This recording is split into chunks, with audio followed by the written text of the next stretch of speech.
Kali ini aku akan membahas tentang renang. Apa sih renang itu?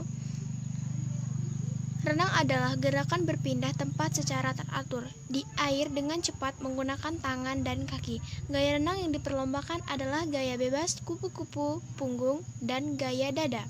Yang selanjutnya adalah sejarah renang.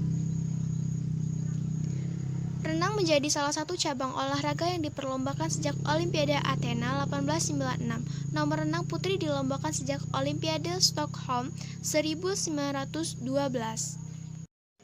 Pada tahun 1902, Richard Sheffield memperkenalkan renang gaya bebas.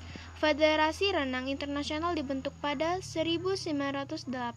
Gaya kupu-kupu pertama kali dikembangkan pada tahun 1930-an.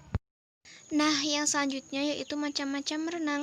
Ada 4 jenis macam-macam renang. Yang pertama yaitu gaya bebas. Posisi wajah dihadapkan sejajar permukaan air dengan sesekali mengambil nafas melalui mulut dengan cara menyerongkan wajah ke atas permukaan air. Pengambilan nafas bebas dilakukan dengan serong ke kanan atau ke kiri. Nah, yang selanjutnya yaitu gaya punggung.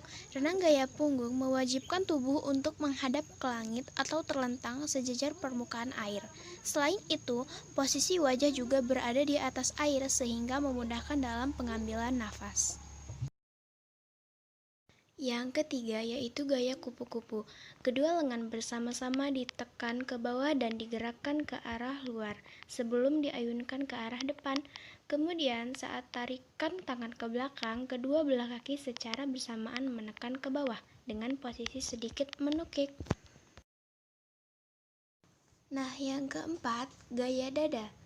Gaya dada dilakukan dengan meluruskan kedua belah tangan ke depan kepala, kemudian diayunkan ke samping bawah secara bersamaan, hanya hingga sejajar dengan kepala. Sekian video yang dapat saya sampaikan pada kesempatan kali ini meliputi tentang renang. Saya akhiri, wassalamualaikum warahmatullahi wabarakatuh.